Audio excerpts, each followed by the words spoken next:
السلام علیکم ورحمۃ اللہ وبرکاتہ۔ فرض کیجئے آپ کے پاس دو نوکر ہیں، ایک کا نام خالد ہے، ایک کا نام بدر ہے، دو نوکر ہیں۔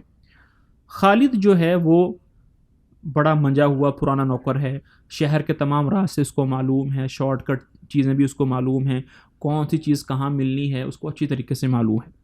دوسرا جو نوکر ہے بدر، وہ بھی نیا نیا آیا ہے شہر کے اندر، اس کو راستوں کا معلوم نہیں ہے، اس کو یہ معلوم نہیں ہے کہ کون سی چیز کہاں ملے گی۔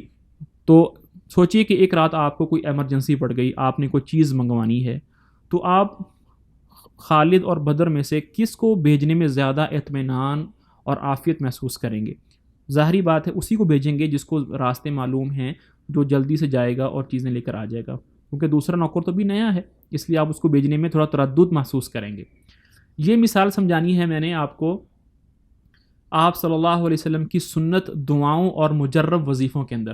آج کل مارکیٹ کے اندر بڑا ٹرینڈ چل رہا ہے کہ مجرب وظیفہ، مجرب دعا، اور ایک طرف آپ صلی اللہ علیہ وسلم کی سنت دعائیں ہیں۔ آپ صلی اللہ علیہ وسلم کی جو سنت دعائیں ہیں، جو آپ ہمیں دے کر گئے ہیں احادیث کی کتابوں میں، وہ دعائیں ہیں جنہوں نے قبولیت کے راستے دیکھے ہوئے ہیں، وہ بار بار قبول ہوتی رہی ہیں، وہ جب بھی مانگتے تھے وہ فوراً جا کر قبول ہو جاتی تھی، ان دعاؤں نے قبولیت کے راستے دیکھے ہوئے ہیں۔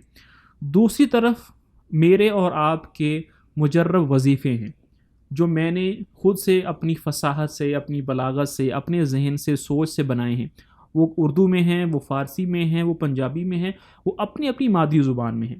انہوں نے کبھی قبولیت کے راستے دیکھے ہیں، کبھی نہیں دیکھے۔ اس کے مقابلے میں آپ صلی اللہ علیہ وسلم کی دعائیں ہیں جنہوں نے قبولیت کے راستے دیکھے ہیں۔ تو آپ کو جب کوئی دعا مانگنی ہوگی اللہ سے یا کوئی حاجت مانگنی ہوگی، تو آپ کون سی دعا کو زیادہ پرائیورٹی دیں گے؟ جس نے قبولیت کے راستے دیکھے ہوئے ہیں، دیکھے ہیں، کبھی نہیں دیکھے؟ تو عقل مند آدمی وہی ہے جو اس دعا کو اختیار کرے گا جس نے قبولیت کے راستے دیکھے ہوئے ہیں۔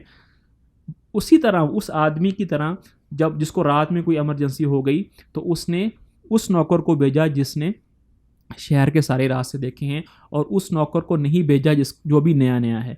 اللہ تعالیٰ مجھے اور آپ کو سمجھنے کی توفیق دیں۔ جب بھی کوئی عمل کریں، دعا مانگیں، ذکر کریں صبح شام، تو کوشش کریں کہ یہ وہ ذکر ہو، وہ دعا ہو جو آپ صلی اللہ علیہ وسلم کا بتلایا ہوا ہو، کیونکہ وہ قبولیت کے زیادہ قریب ہے۔ السلام علیکم ورحمۃ اللہ وبرکاتہ۔